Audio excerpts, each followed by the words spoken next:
It's always so bad. Fucking hell. Hey, weirdos, it's me, Dan. And Jake. We've tried this so many times. I tried to do it better. I just give up. Also, you're gonna hear my my Wish version. I couldn't connect Wi-Fi 2023. Fuck off, Alexa! Stop, Alexa! Cardo, Stop! louder. Alexa, louder. Fuck this. We've tried to record this podcast, I'd say 4 times, 3 or 4 times. The secret is to turn on the computer, let it sit. Go away. If this is your first time listening to the One Foot in the Grave podcast, It doesn't get better. welcome. You might want to listen to our back catalog, which is also unprofessional. Hi. They can't hear me. No, they can't, and I wish I could not either. No, I think you should turn your volume up a little bit. Really? Really? Yeah, Or... just a hair. You're a little quiet, I think. Okay. There we go. Right. So, you know what? Fuck this. Just take five minutes of silence to start this podcast. Yeah. Anyway, so this old computer of mine, it Evans to Murgatroyd. I've found that you have to start it up a good couple of hours before you want to use it. I guess probably so all the viruses get settled out, and then it seems to be working. I mean, we're at 2 minutes. Usually it stops at 1 minute 30. So yeah, I took a picture. I took a little picture of our screen from the last one, and it took us I would say like an hour and a half to get set up and ready to go. Yeah, and we made it 1:30 seconds. It just died. Also, Yeah. I've got the Wish version up. Oh. Alexa, stop. Like, fuck. Do you have the Wish version of a laptop? Is that what it is? No. Apple MacBook? A MacBook Pro? No, it's a massage chair, and I got it on Amazon. It works pretty well. Yeah. It does whir a little bit in the background, so if you can hear that, apologies, but I've got a sore back because I've started playing soccer with the children. My children, not good. Random, like, neighborhood children.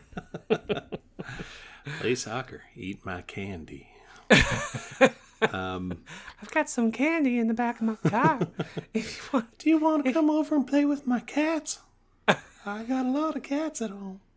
Hi there, pig boy. Yeah, that's the guy from Family Guy. We don't have paper boys here. Do they still have them there? Like kids that do a paper route? No, we adapted something called the internet, and But someone still has to deliver the papers, right? it's a good question. I get my paper online, so I don't actually know. I don't know how that works. There used to be a guy who drove around our neighborhood and threw the paper out onto the driveway. Well, Mum still gets hers in that blue bag. Does she? Does she ever read it, or does she just burn them?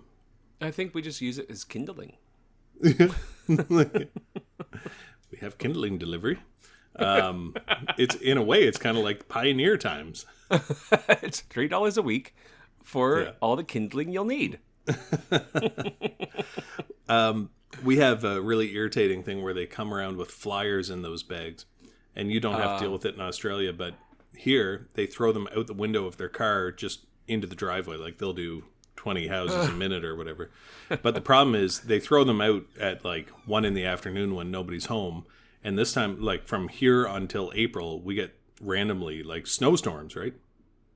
And what happens is I'll go out with the snowblower, and I'll be clearing the driveway, and it'll suck one of those things into the gears, and then the shear pin breaks, and then I don't have a snowblower. And I can never remember how to change the shear pin, and then I have to go on the internet, and it's like a whole day lost because of a fucking flyer. The flyers. You know what I was thinking recently, and this is kind of as deep as this podcast gets, but I had to fish something out of the bin, out of the rubbish bin, and like there was cereal in there, and like soggy cereal, and like some old avocado. And it's funny the way that my brain works, because as soon as it goes into the bin, it's disgusting to me. So, the cereal was there maybe 5 minutes. Like the avocado, whatever. Someone had avocado on toast for breakfast. Yeah. It got on my finger and I thought, oh, that's so gross. But if that was my avocado on toast, I would just lick it right off my finger. Yeah. Yeah. Like, it's the same with coffee grinds. I make the coffee, I drink the coffee and throw the grinds in the garbage, and then I'm like, fuck, I just threw those on something I needed, and I reach in and I'm like, oh! Like, it's so gross.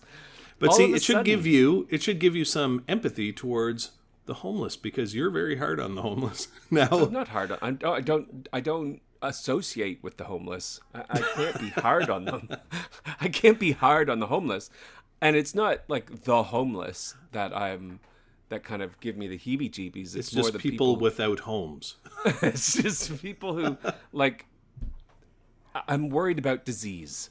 Yeah, and I realize this. It all stems from your hypochondriasis, as opposed to like a dislike of the people or their decisions in life. I had to yell at I'm with you. Sorry. So annoying. I have a friend who's in San Francisco at the moment, and they're having a real issue because they became, I forget what they call it, like it's a state where they welcome, I don't know, I think they don't let the INS deport people, and they welcome the homeless, essentially, in California. Sanctuary City, that's what San Francisco is.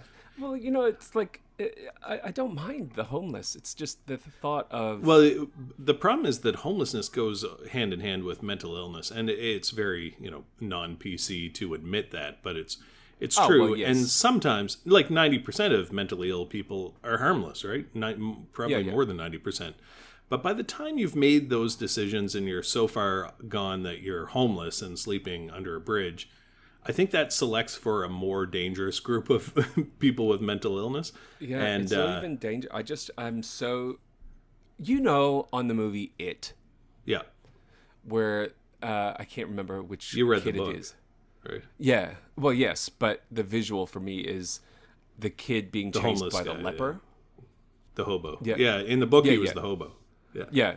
That is the fear that I have. It's not like... just people who are begging on the street. That doesn't bother me. No. It's when they come at you that freaks me out. Yeah. Well, when we were kids, I remember we would travel with mom and dad, and we'd go to some big cities in the States, and they'd be pretty aggressive, right?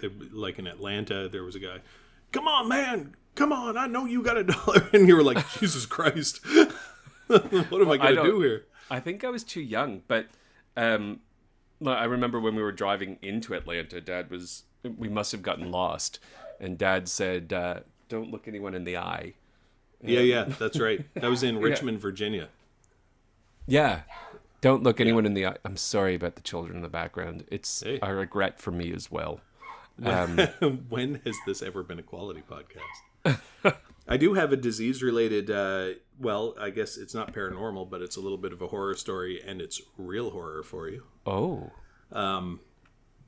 This is non-COVID related. That's also, I've had some pretty fucked up experiences there too.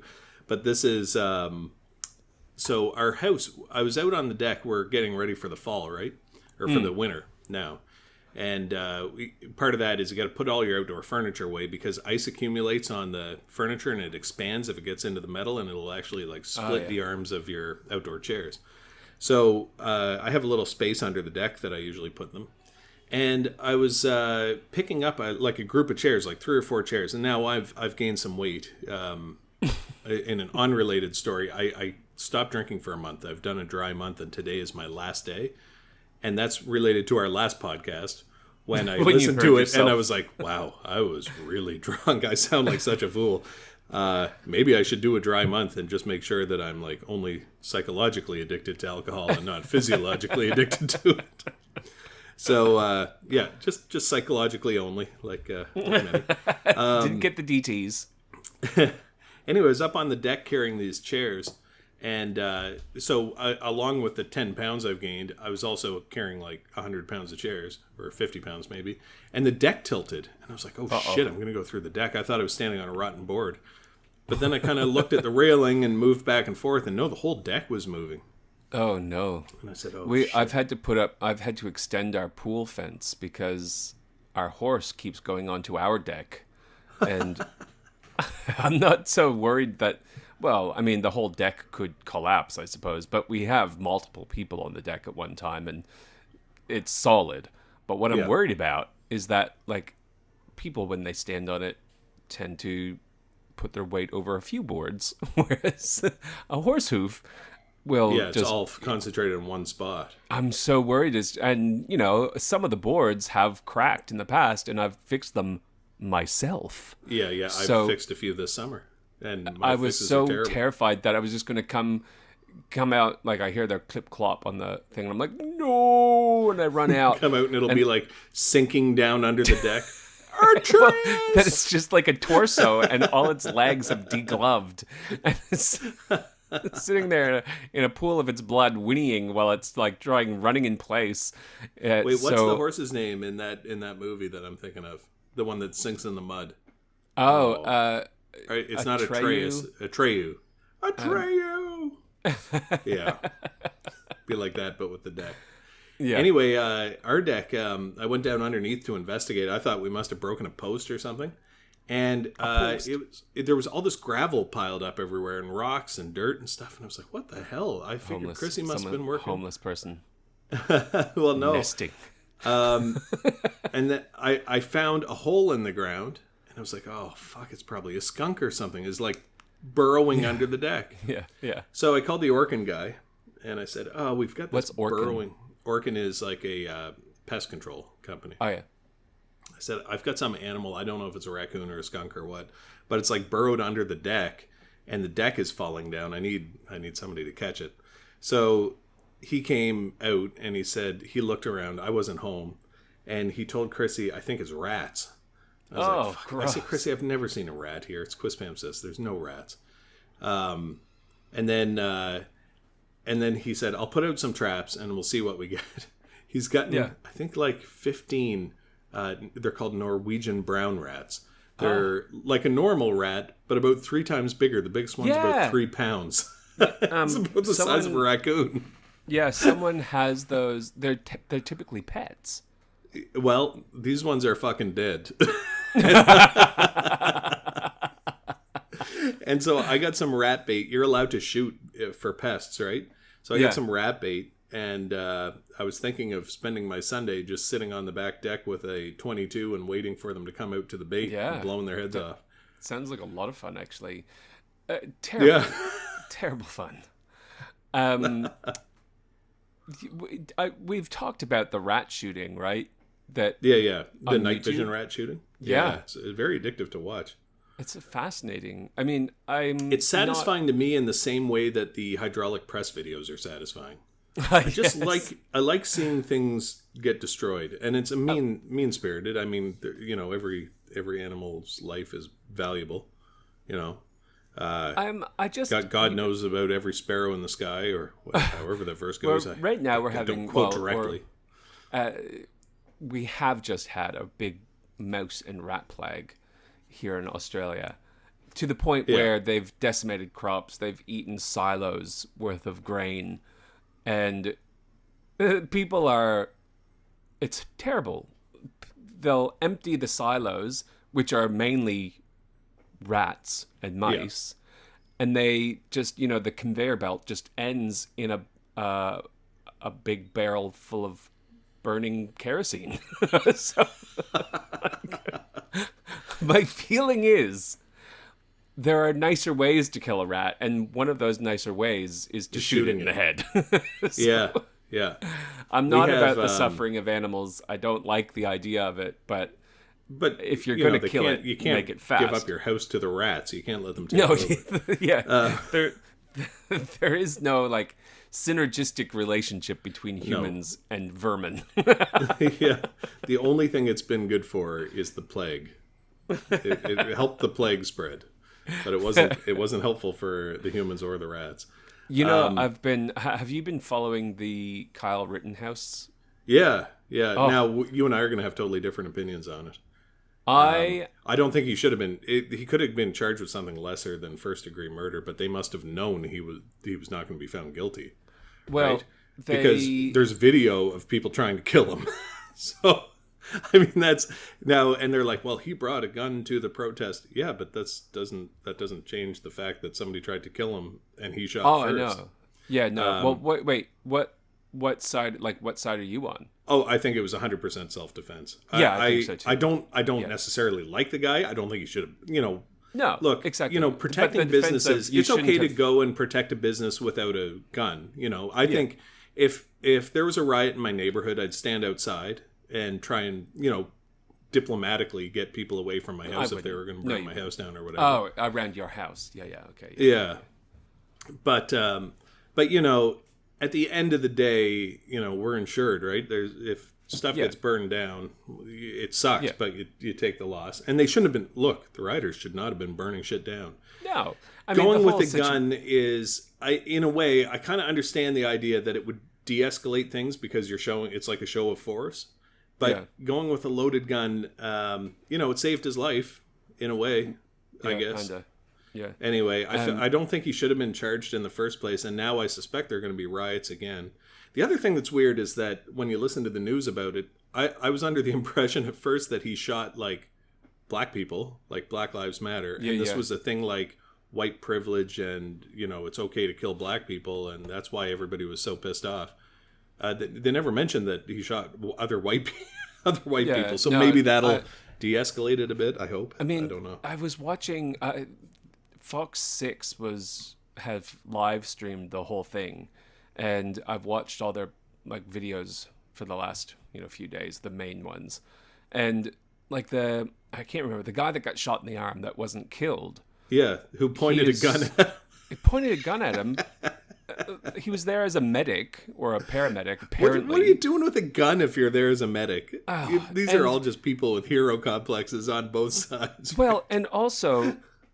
He's got a lawsuit against the county or something along those lines. I don't know, but if he wins, he'll get $10 million, and part of that would have been that this Kyle Rittenhouse guy gets a guilty verdict for his thing. So his motives are biased as well, and of course he's going to be angry. A guy shot his bicep off.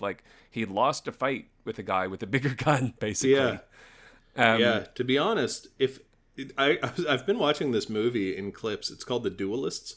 It's about these two French officers during the Napoleonic Wars. It's the first Ridley Scott movie, and it's really cool, actually. I didn't think it would be.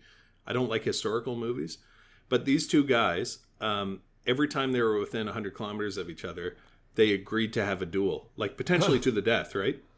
And this is a real story turned into a movie. Now the movie is fucking amazing. Every scene looks like a Rembrandt painting. It's so cool. But the two guys are real. Really old. It's like a really old movie. It's 1979. No, it was a beautiful movie. It was really well done. Technicolor. It wasn't black and white, and then they've remastered it. No, and you know what? It was shot on a really high-end camera, and you couldn't tell it's not a modern movie. It's quite good. It's watch YouTube clips. Don't watch the whole thing. I mean, who's got the time? I kind of got into watch it, or did you? Well, I actually researched it for the story for this podcast, and then I didn't realize it was a movie because I remember hearing about it in history class. But what happened is these two French officers, Aaron Burr and Alexander Hamilton. Well, it's very much like that. They got into a quibble about something stupid. And then Alexander was started to dance, and he was like, "I'm not throwing away my shot." Yeah, I'm familiar with the story. Yeah. Well, these two guys were good. They're both very hot-headed, one worse than the other. And so they had, over the course of like 20 years, they had almost 20 duels between each other. No, They 10 weren't years. very good 10 at years, 20 dueling. duels. Well, remember they have like little foil swords, like fencing. You know, when we were fencing, those little swords. So, sorry, I really assumed that it was a gun duel. Okay, so right, exactly.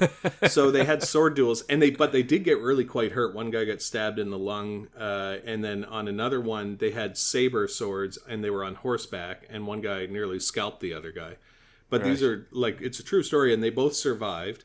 And the last duel, the guy who was less hot-headed was getting married, and his wife did not want him getting killed, obviously, or doing this anymore. So he came up with this plan, and their last duel was with 2 pistols. This is before the days of like multi-shot pistols. They're not revolvers, right? So 1 shot in each pistol. And so what the guy did is, it was in the woods, and he put his clothing out for the other guy to shoot. Yeah. Like he lured him to the spot, put out his clothing with a dummy, and the guy shot it twice. And then he came up behind him, and instead of killing him, he said, "Your life is mine now, and our contract is now over." He never killed him. It was a great story, great movie, and I'm glad he didn't kill the guy. Well, who gives a shit? Nobody's gonna watch it. Nobody even listens to this. What's the CinemaSins version of it? Exactly. Yeah. Well, anyway, the kid was this kid Rittenhouse was acquitted on all charges, which I was really quite happy about. I'm surprised. I like, thought you would have been more. No, I mean, I'm very much of the thought of just he shouldn't have been there, but we all do stupid things. He was 17 at the time. We all do stupid things, and you never know how stupid your decision is until fucking 3 people are dead, I suppose. But you know what? It was, to me, I watched the video and I was like, yeah, I had a shot too. There's no question. And I'm sworn not to hurt people. It does also highlight how fucking stupid the gun laws are in the States. Yeah, I mean, you know what though? Actually, what's interesting about it is, to me, when I watched it, because I would never, like, I'm very pro-gun, but not really like AR-15 kind of gun. I'm just, I love shooting, right? I love shooting sports and stuff. And in Canada, we're kind of limited 5-round magazines. Do you like shooting the sports because they're faster? Like they can run faster, or? Yeah, by shooting sports, I mean like shooting at the range. So mostly I shoot clays with a shotgun, but I like, you know, I've known like a few clays, like Clay Aiken. I get it. I kind of get it. Like, that guy's teeth are really annoying. Teach their own. We all share our disappointments in different ways. Now the podcast has been flagged. The One Foot in the Grave podcast is now a noted terror organization. I was saying, I've had a terrible 2 months actually with stroke cases. I've had a lot of bad outcomes. And people, what happens is, we're the catchment area for the whole province. And to me, like a stroke, I'll treat it if it's within 6 hours of onset, and I will never question it. If it's outside of 6 hours, but it's like 8-9 hours, I'll do an extra CT scan, then I'll treat it. But now what's happening is because it takes so long to transport people from Campbellton to here, they're saying, well, in New Brunswick, we're going to have a 24-hour window for treatment because everybody has to have the chance to be treated if they have a stroke. Well, that means people are like waking up, 14 hours after their stroke started, and then getting flown or driven in an ambulance 8 hours across the province to me, and then I'm still supposed to treat it. And I've had like 9 or 10 of them, and I want to say no to some of them, but the neurologist pushes, and I haven't made the right decision or whatever. Well, what happens if you don't do anything?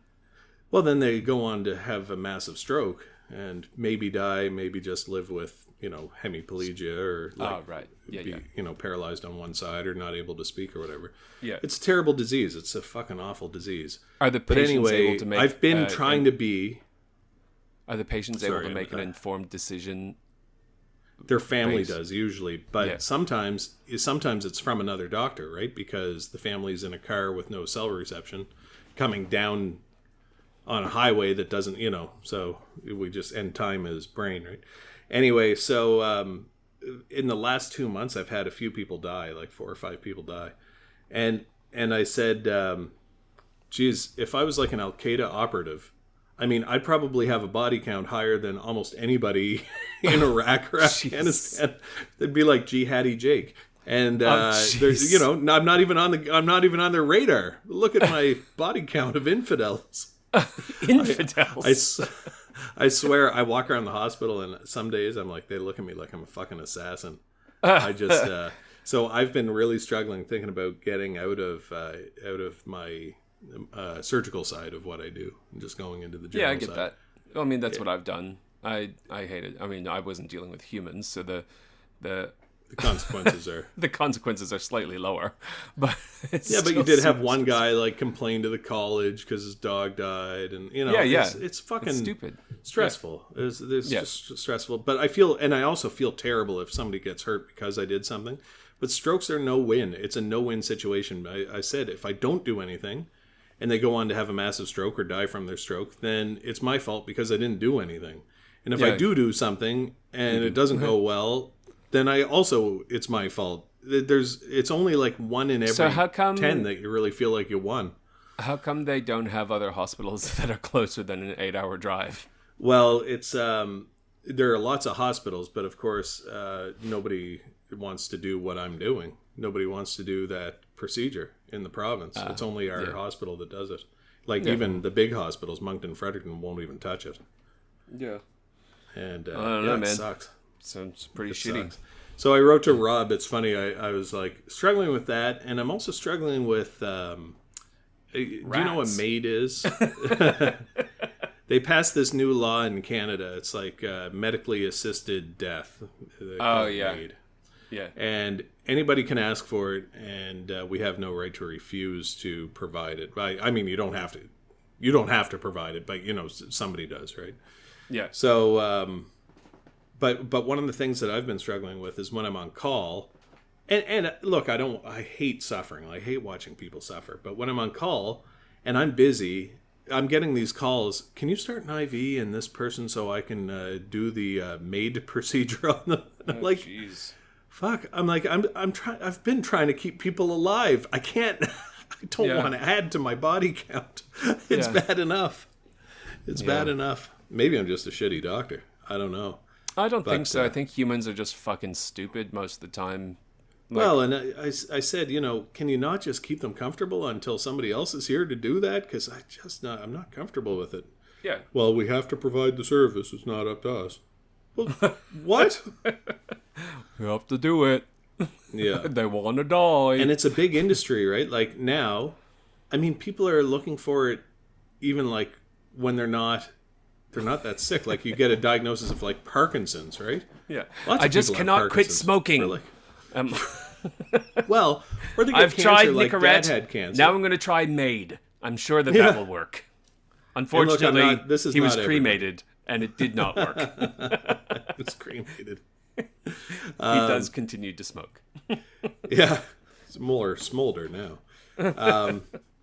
But yeah, I just it's so fucked up. I don't like doing it. I've never really been a fan of doing the abortion ultrasounds either. I've always tried to slough them to somebody else.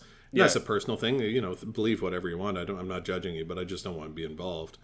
But you know, this is just like a whole new level. Yeah. So yeah, it really got me. Like there was a young guy who got made because of depression, and I was like, "Are you fucking serious?" I mean, look, everybody's fucking depressed. I know. Well, I mean, there are other treatments. You know. I mean, but listen, I make dogs all the time. Yeah.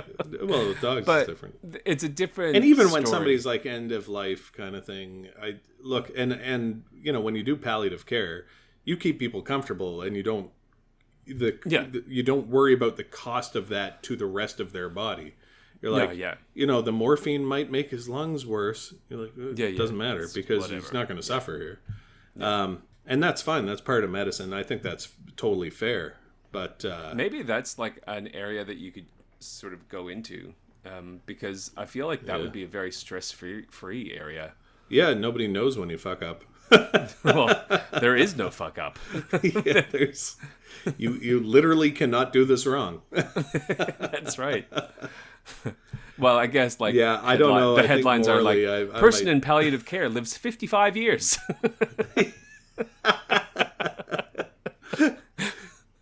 Palliative patients cancer cured by mistake.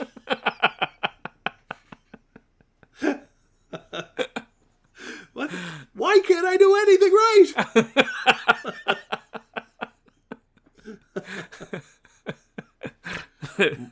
Vincristine? I thought it was morphine. Anyway. Ding dang. Yeah, there would be a way. So that we could I fuck wrote that to up. Rob about it. I wrote to Rob. I was like, I'm struggling with this decision. Like, should I stay in interventional? Should I keep doing this? Or should I... What the hell do I do? Like, I said, should I maybe take a trip down south and start getting used to the heat? Oh, no. Because you're going to burn in hell. Yeah, exactly. I mean, you're not going to burn in hell because of that. But I think Rob may have, and I don't know for sure, he may have noticed that I not only haven't attended church in about 2 years, but I've also been a little slow on my tithing. Yeah, for the last 38 years. For the last 38 years. I try to give when I think of it, but I've been a little stingy. Listen, So when I'm there at Christmas Eve, I always put a good couple of quarters in that tray when it comes around. if they've been real good to us that year, we give a toonie. And look, I'm not even counting the pocket lint on my tax return. Can I get a receipt for these quarters? What's going on here? We're in this problem at work. We had a big CUPE strike. The CUPE is the public service union. Yeah. And they went on strike. So I didn't work for like 2 weeks. I worked, but it was minimal. It was just emergency cases. So our paycheck was like shit again. It was just like the beginning of the pandemic all over again. Yeah. And then and then on top of that, our checks have gone down. Like we've dwindled by about 15-20% over the years. Well, it's funny because the premier of New Brunswick is like, hey, we're going to attract all these doctors to New Brunswick. Yeah. Well, they put out their plan. They're Nick like Minnick. plan to solve healthcare, and none of it. It's like 1.1. We are going to ensure that every patient in New Brunswick has a family doctor. No details. Like anybody could write that plan. I could have written that plan when I was 5. By the way, janitorial staff, you're doctors now. Yeah. Well, that's so when they interviewed. So our then they health were like, minister, I don't want to be a doctor. I'm going on strike. when they interviewed the health minister, she said, well, it's not just family doctors. It'll include nurse practitioners and osteopaths and chiropractors. Oh, I met one of the people I graduated with in high school at Creddles. I was there for the summer, and she was like, "What are you doing now?" And I was like, I'm a vet, and blah blah blah. She's like, "Oh, you're a doctor," and I was like, "Yeah," and she goes, "Oh, I'm a doctor too," and I was like, "What? Really? That's awesome. What? Like, where do you work?" And she's like, "Oh, I'm a naturopath." Yeah. They're very big on calling themselves doctors. Oh, what? They're like, oh, what medical school did you go to? I went to the Herbs and Spices College of Naturopathic Medicine. Herbs and Spices College of Grasses and Hays. Oh, Look, I see I'm you pretty broke your sure glasses. I'm having Here, a just a stroke. second. Let me pull out the stick. Oculum repari. There. Doesn't that feel better?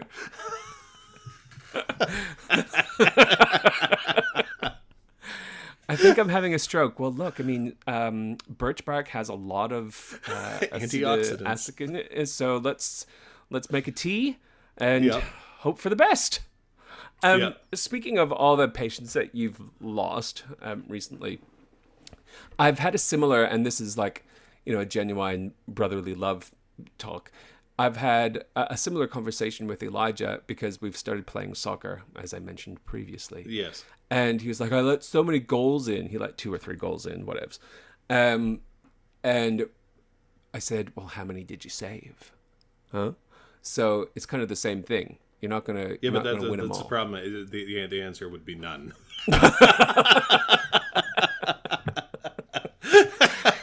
Turns out Clorox actually doesn't cure COVID. yeah, not the cure we were hoping for. I pre-med everything with ivermectin and Clorox, and it doesn't tend to go well. I've been up on the COVID floor a lot lately, so I think the sucking on the drinking fountain knob. Exactly. I think the doctors up there have realized that they can just collect their fee because none of the patients can talk or do anything, and they're all intubated now, and nobody's changing. So they just they collect their daily routine fee for covering them, and then they call us if there's anything wrong. So they're like, "Oh, we lost our IV. Call Jake. Oh, this patient needs a chest tube. Call Jake." Because they don't want to put on the scrub. So to go up, you have to put on your bouffant hat, your bouffant shoes. You have to put on goggles, a face shield, an N95 mask, and gown and gloves, obviously. And take your. You go and you do your procedure, and you have to wait for the X-ray to be done to confirm that your line is in the right place or your chest tube's in the right place or whatever. And they have to prep the X-ray with all these special things. So it takes about 2 hours to do a 15-minute, 20-minute procedure. Yeah. And then afterwards, you have to doff all your gear, and then you have to go take off all the scrubs that you were wearing and put on new scrubs with minimal privacy. So my belly's hanging out. I'm in my boxer shorts. There are people walking by. Yeah. And they just call every time something comes up. Anything that they could do, they just call somebody else to do it. It's very frustrating. Yeah, that would be sick. That would suck. But I will say I haven't gotten sick yet. I thought I might get sick, but I never did. Have we talked since I got the booster shot? Yeah. Oh my God. Made you feel like you were going to die. Yeah, at first I was worried I was going to die, and then I was worried maybe I wasn't going to die. And it was just going to keep getting worse. Well, Aaron got my first one was all right. I felt pretty shit. The second one was I felt really, really awful. Yeah. I kept working in the heat. Just did not make it better. But everyone was very sympathetic. Aaron got both of hers. Didn't say boo. I think it might be genetically that we are weak. I am a wimp. When it comes to illness, I have no bravery at all. I'm not resilient at all. I'm sure my obituary is going to say after a cowardly battle with whatever disease killed him. After a cowardly battle with esophageal cancer. After a cowardly battle with a bumblebee, Jake dropped dead of a heart attack from running. Exactly. My heart rate when I'm playing soccer with the kids, I get really into it. It gets up to 175. At what stage does your heart explode? Because well, you're allowed a different number per age, right? So I play basketball with Jack. He's into basketball now.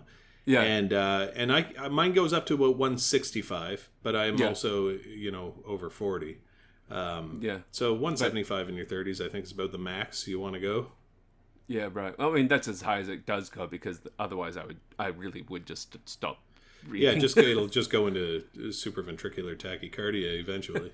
Yeah, but it's fun. Man, I didn't think that I'd like soccer, but now watching. Well, you've got a great field for it, except for the snakes. But no, we don't. We go to the soccer field. So. Oh, okay. Soccer's really fun. Yeah, because I picked the kids up after school and we just go to the soccer field. But it was 32 degrees yesterday. Yeah, that's hot. That's really hot. That's not including the humidity. So it was warm day. I took Jack grouse hunting. And, that was pretty cool. It was I remember. Oh yeah, shit! I haven't even told you the story. So you remember a year ago, I went hunting with my friend Peter, and my hip gave out and everything. Yeah. So we had booked that again. I put a down payment on it last year. We booked it, and so the day came around. I emailed them to see, to make sure we were still on. Didn't hear back, but I called Peter and he was like, "I never heard back last year either. They just don't answer." So we I picked up Peter. We drove. It's about 2.5 hours from home, and drove up at like 6 a.m. So we'd be there for 8:30 when we're supposed to start hunting. We got there, and instead of like where it used to say Sheppardy Pheasant Preserve, it said Sheppardy Crystal Healing. Oh, like, heavens. Another doctor. Oh, it's yeah, another doctor. It'll be somebody's family doctor now. So I was like, Peter, they must have opened a store or something. We went up. There was nobody there. Yeah. And so we came back out, and this guy stopped us, and he said, "You Your guys chakras are not aligned." Yeah. He said, "You guys here to hunt?" I said, "Yeah." He said, "You're the 10th people this year. I hate to tell you, they got a divorce. She took the farm, and she runs a crystal shack up there." I said, "Oh, shit. Well, we put a down payment on it." He said, "You can go ask her for it, but she's as nasty as a snake." I said, "Oh."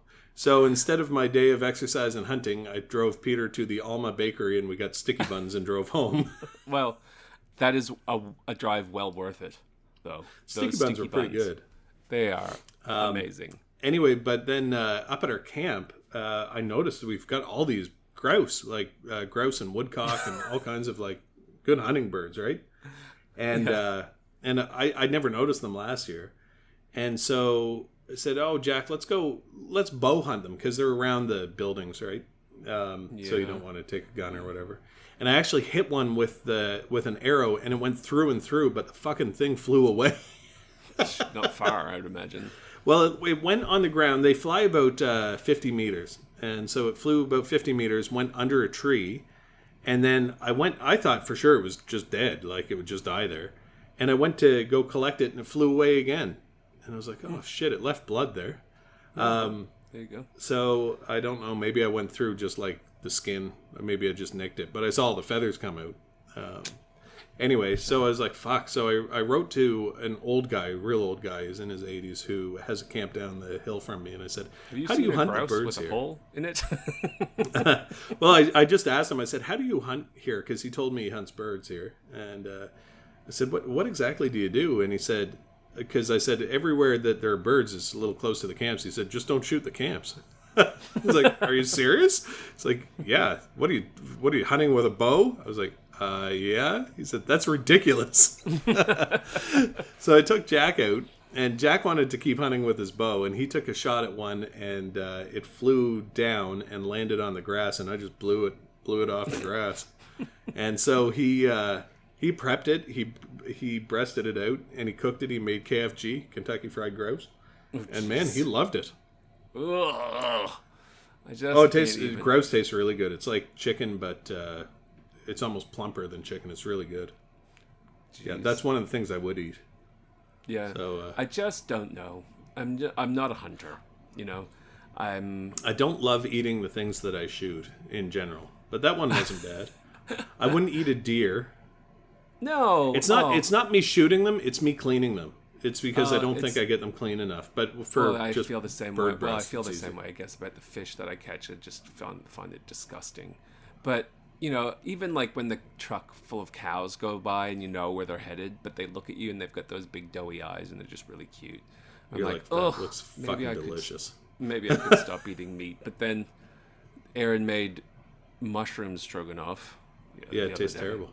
Fuck, you know, it was just missing that meat. You know? I've tried to go vegetarian a few times for that reason, for the cruelty to animals reason. But I can't. I'll get about a week or two into it, and then I'm just like, fuck, I hate this food. I gotta eat something with meat in it. Well, I mean, I don't know. Like, we've evolved as humans a bit. Omnivores, yeah. Yeah, so, I mean, it is a natural part of our diet. I just don't know if it's, like, as prominent as a part of our diet as we've now made it, which is probably why we see so much colon cancer and stuff. Maybe. Yeah, although I've seen lots of vegetarians with colon cancer too. Yeah. Well, they smoke like a chimney. Yeah, jeez. And I will say, it's funny. I was going to say I quit after not drinking for a month. I was like, man, my mental capacity is awesome. It's gotten really good. And then I couldn't remember the fucking story I was going to tell you today. I was like, oh, never mind. No, I just had a lot of coffee when I had that thought. Yeah, that's I mean, I haven't done much. I've started Christmas shopping. I went to the mall for the mall, as in the big mall, here in Queensland, for the first time in the last 2 years. Yeah, how's the And COVID situation there? Are oh, you it's guys... packed. I mean, there's no COVID in Queensland currently. Wow. But it was packed, and the mask mandate is finished, so no one was wearing a mask. Wow. And it was an experience. I have never tested so many perfumes. Yeah, you just went crazy. I did. Like... Elijah got in the car yesterday, and I had all the card stocks from spraying the perfumes. He was like, "How many perfumes did you test?" I was like, "It's been 2 years since I've been able to try it out." You're just jaunting through the mall, taking high steps, humming to yourself. Perfume time. I love smells. Mr. Happy. I'm shopping again in the mall and it's Christmas time. And it kind of was like that, except I tried to stay my 1.5 meters apart, but sometimes you just can't. And then sometimes I find the good smells are right beside somebody. No, that part is fine, but if you're passing someone in these narrow corridors, I've found that not consciously, unconsciously, I'm holding my breath as I walk past them, thinking that that's going to somehow save me from getting COVID. Oh, that's less than 1.5 meters. Better hold that breath. Yeah, just hold it in. I couldn't. You know what? It's funny. I look at the States and nobody wears a mask there anymore. They're like, fuck it. If you're gonna get vaccinated, you're vaccinated. If you're not, you're not. And fuck it, we gotta live life. That's kind of probably the right attitude to have. The problem is, I also deal with all the patients who are shitting themselves, and they need a rectal tube and all, and it's just So I see the worst of the worst, and that's probably not what it's going to be for most people. But I also see our ICU capacity getting tighter and tighter and tighter. I have to move on with my life. I've done everything that I can to not get it. So, hand hygiene, I'm double vaccinated. What else can you do? It's going to be here for forever. Yeah. So I can't just live in a bubble forever. Although I like my bubble sometimes. Yeah. I've been happier this year than I was the year before.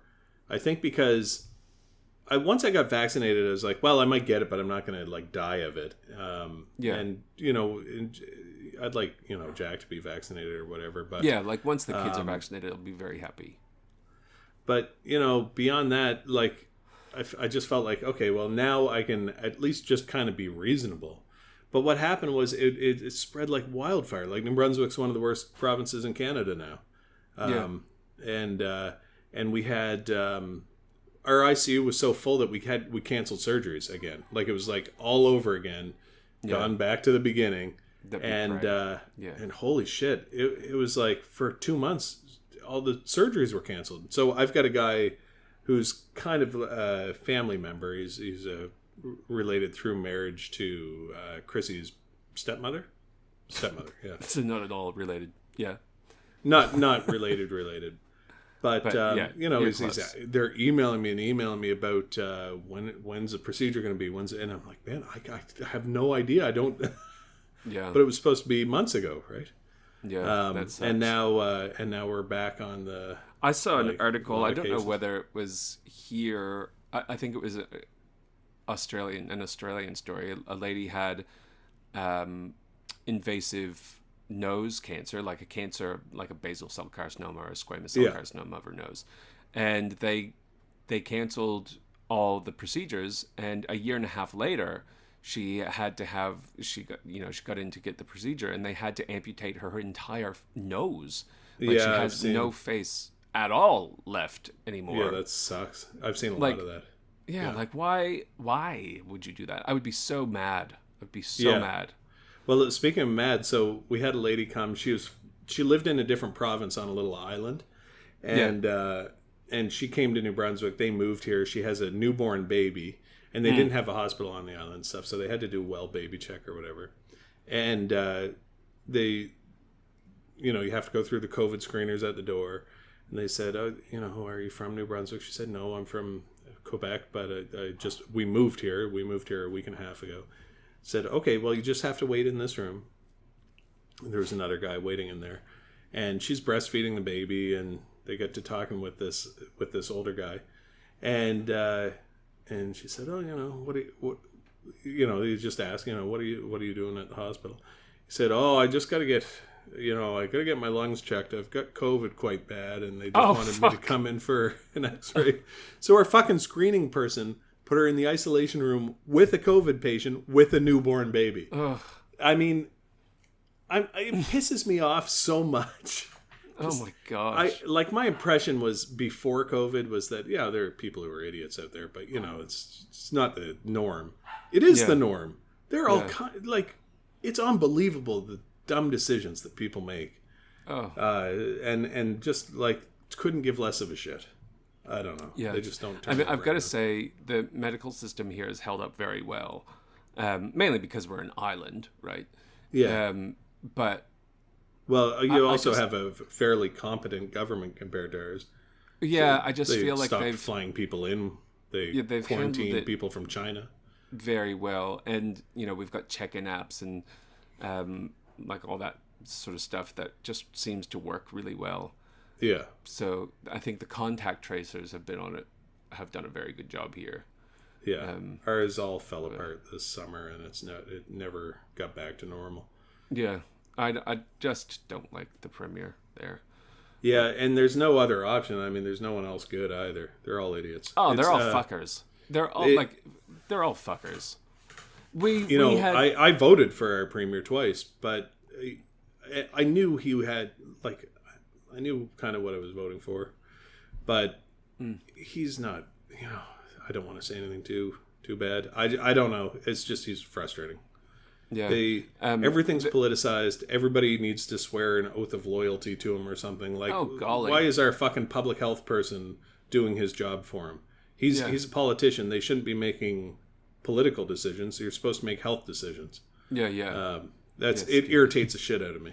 Yeah, anyway. we had our health minister was promoted or whatever to the governor of Queensland. So we had a new person that was coming in to do the chief medical officer job.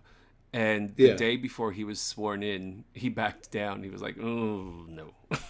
So, you know, in spite of me saying that they've done a good job, I think they're still fucking crazy in there. And the doctor who is going to be the chief medical officer was like, "I don't want any part of this." Well, and backed it down. I still remember, at the beginning of the pandemic, we knew it was SARS, right? Genetically it was SARS. And we knew that before there was a case in Canada. Yeah. And so a bunch of physicians wrote a letter saying, please quarantine any passengers coming in from hot zones, because we can't, we've had SARS in Canada. We had SARS 1, and it was scary, right? Toronto was shut down, and I remember people. SARS is a coronavirus as well, like the original SARS. SARS and SARS-CoV-2 are almost the same virus. They're almost identical. SARS-CoV-2 is more infectious. But you know, people really pushed, and our chief medical officer for the country, the top public health doctor, who everyone calls Canada's top doctor, wrote an article in the newspaper titled "The Real Pandemic is Racism." Trying to shame people for asking to quarantine people from Wuhan. And it's been out of, we've got 30,000 dead Canadians. I mean, fuck. But that was woke. So it was woke. It was wokester. So they're just, I mean, either she's an idiot. She could just be a fucking complete idiot and actually believe that. Or she did exactly what Justin Trudeau wanted her to do. And Justin Trudeau did probably whatever the Chinese people who were putting money in his offshore account asked him to do. Yeah. Which is make sure that your economy gets fucked so ours isn't the only one. Yeah. It's pretty crazy. Do I sound like a conspiracy theorist? Maybe. I don't know. I don't care. I don't care. That's exactly where I'm sitting as well.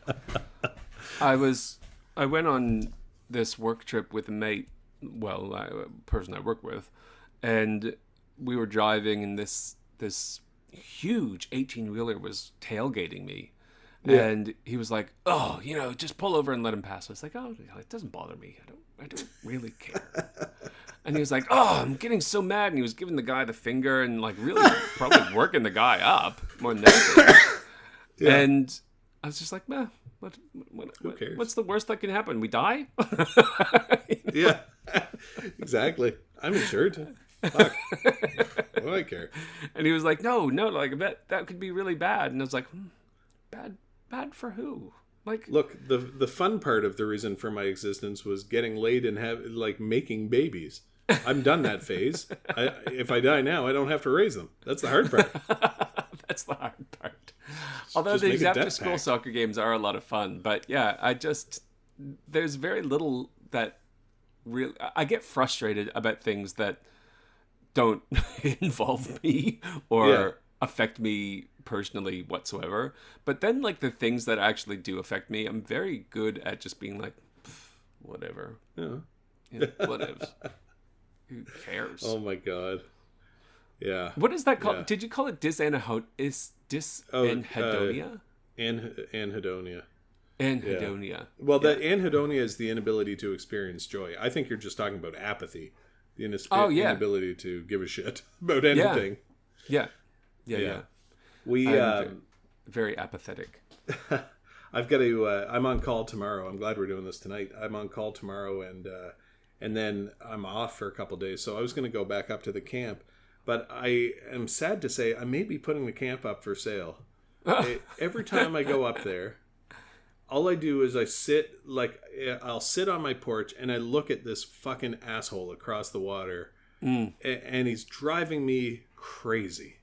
Yeah, I'm just like, man, have they put anything there, or is it? They tried to bring stuff down. The driveway's too steep, so they all come down with their like ATVs and shit and their chainsaws, and they cut some more trees, and then they whoop it up and have a fire and throw beer cans in the river, and it's just like, they've got spots there for four trailers. Yeah. And I just think, I don't want any part of this. And it's a beautiful spot. The property taxes have gone up a lot, though. And the property assessment is way up. And I just think, if I sold it, maybe I could buy a different place. But it would be more expensive. But I could probably get more money for the place we bought. I don't know. Not now. Because it's got a trailer. Well, even now, it would be, if I sold it, it'd be the only place for sale on the Miramichi River. It's the Miramichi. Miramathem. Miramathem. Yeah, Miramathe. It's a more woke term. That joke was included on the last attempt at a podcast that didn't work. Have you seen The Family Guy, where it's like... he's looking at a nativity scene, and it's like, yeah, we've got Mary and Joseph, and for some reason Tig Notaro and the little drummer them.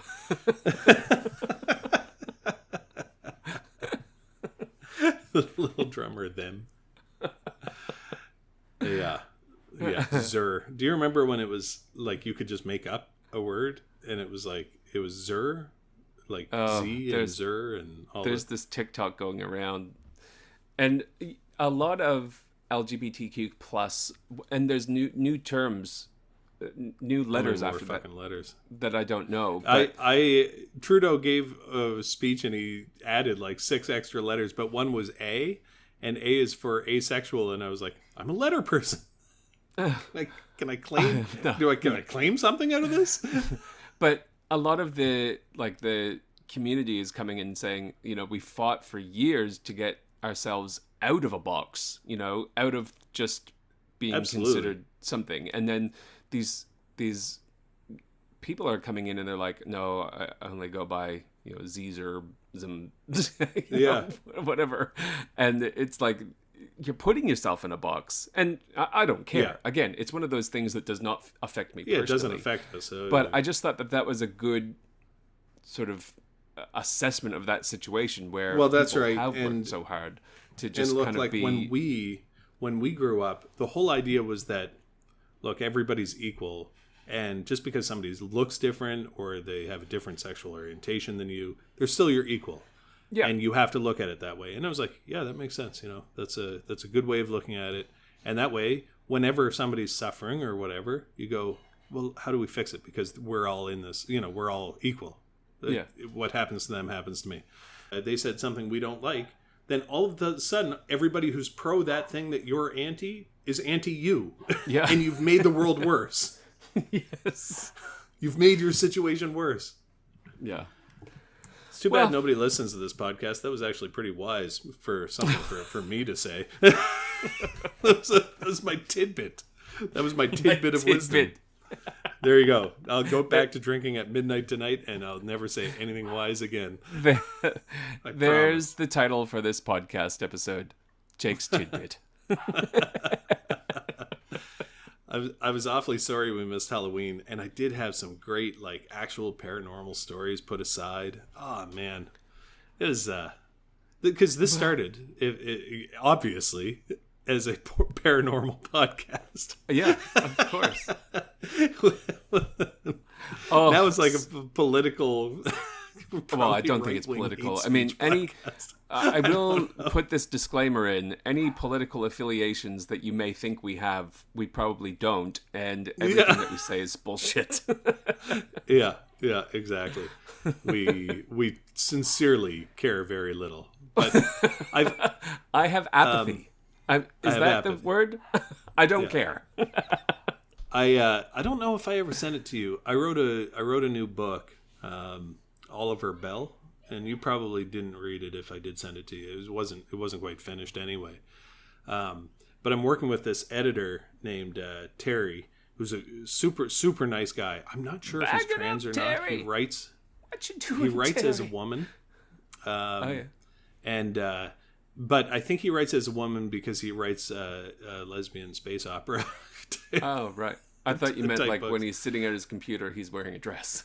No. Yeah, I mean, he's married. He's totally like you wouldn't know, but just from his he's totally normal. Is that what you were going to say? he's totally normal, as in as in he's not different to us. That was some heteronormative bullshit I just spewed out in the microphone there. I'm Whatever. Sorry. Fuck the patriarchy. Yeah, and its foot on my neck. But no, like Terry doesn't look trans, but I wonder if he is, sometimes when he's not on camera. I don't know what his affiliations are or his letters. I don't care. But anyway, this book is coming along pretty well. And I'm kind of excited about it. I'm going to probably self-publish it. Like, I'm not even going to try to find a publisher because nobody will publish me. But do you remember Grantrepreneurs a few years ago? I wrote that one. Yeah. I think this one, he says, oh no, you're going to sell like a lot of copies of this. He's pretty confident that it's going to actually sell on Amazon. So the term "a lot" is very subjective, though. Well, a lot compared to Grantrepreneurs, I've sold 40 copies of it in 2 years. So 50. So if I could double that, 80 copies. That's $100 in my pocket. Yeah, I make on Grantrepreneurs. I was working it out, so Amazon gets 70%, and I get 30%, and I sell each copy for like $8. So I make about $1.50. Would that be about right? You know the guy who does all those like, it's kind of like video Photoshop hacks. Like he'll pull a hat out of a computer screen. Oh yeah, shit. I forget. Zach King. Yeah. So he's got millions of subscribers on TikTok, and they were going through how much he makes per day for like a post on TikTok. Yeah. And on his best day, he makes $26. Oh, why? Because TikTok doesn't pay anything, I suppose. I don't know, but $26 for his TikTok, like he makes like $20 to $26 a day from TikTok. That sucks. There's a guy I follow named Penguin Z0. He's just a commentator on YouTube. He's and he's funny. He's quite filthy, so you'd probably like him. Yeah. And he talks a lot. He spends a lot of money on garbage, right? He bought a Perfume? warehouse. He's got a sex toy collection. It's golly. just, random shit, Pokemon cards or whatever. But somebody had called him out, and they were like, "How can you waste that much money on Pokemon cards?" Because he spent like $3,000 on an old box of Pokemons. Yeah. And he like spelled out how much money he makes on Twitch and YouTube, and it's like $90,000 a day. Oh, it's unbelievable. He's got 9 million plus YouTube subscribers, and he said, I make more money than I will ever know what to do with it. And I guess Twitch pays the most, but fuck that. I don't know how to do any of that shit, and I'm not that entertaining. I don't even look know at this how podcast.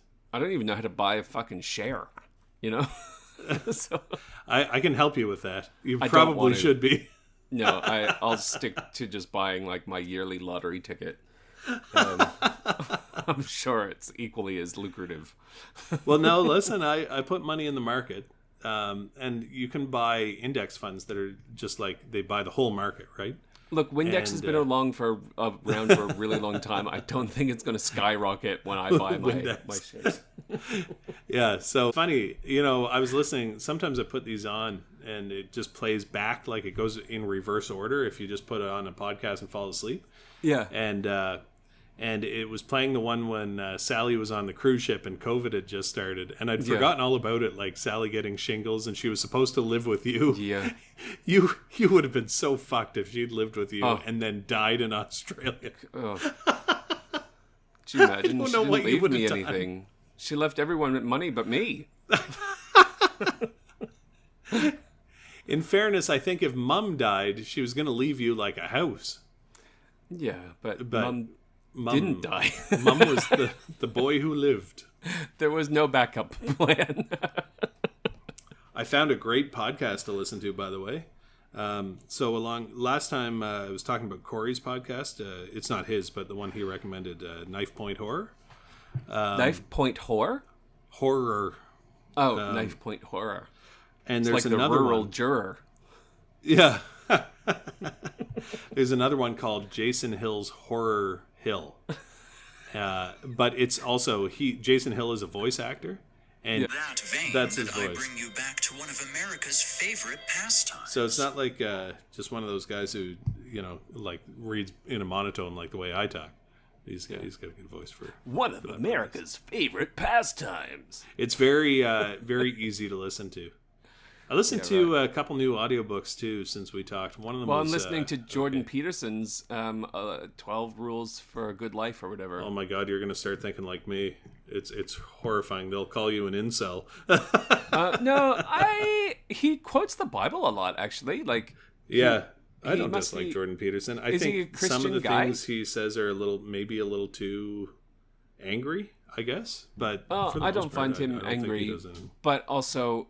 Some of the stuff, like in this book, I just zone out because it's complete fucking gibberish to me. I don't know. Well, it's psychology. Yeah.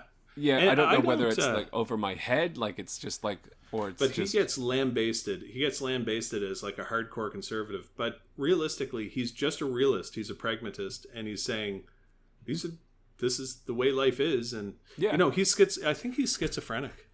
I don't think so.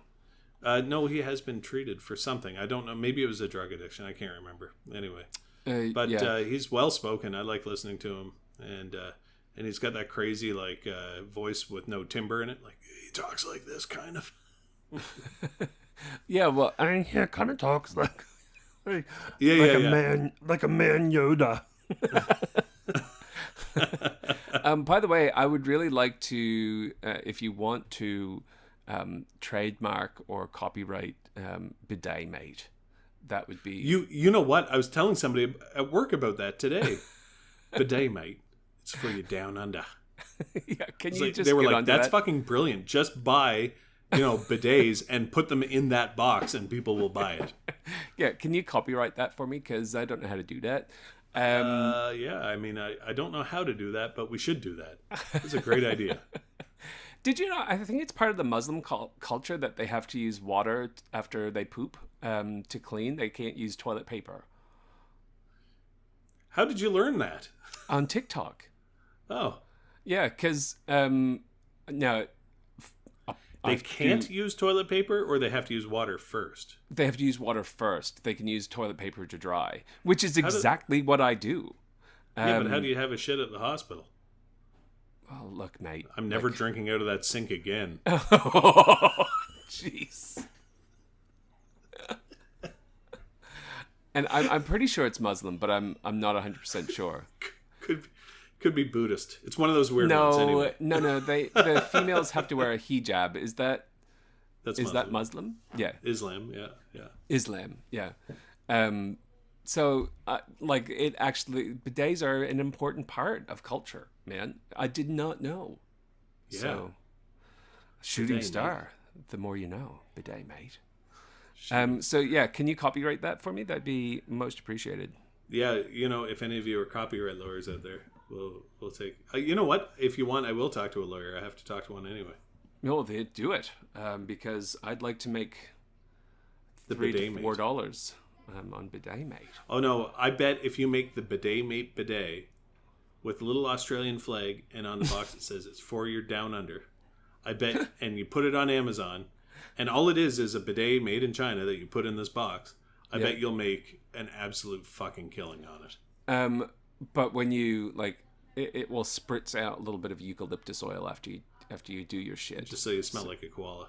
So you smell like a koala. And when you flush, it will go, Australians, oh, let us rejoice.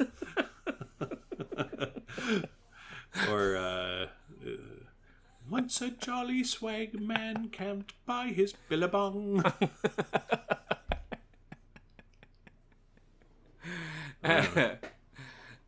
All right. Well, thanks for listening. Oh, let me cue up the exit music. I tried to collect. Let's see if it goes as smooth as the intro music. Yeah, I know. Well, shit. Oh, shit. Twice. Why is it so quiet? I don't know. And then it will make boop, boop. Oh, it's coming. It's coming out of here. Yeah, it's pretty quiet. Yeah, whatever. Well, have fun, everybody. Yeah, we'll get this sorted out eventually. We won't. Okay, bye. Bye.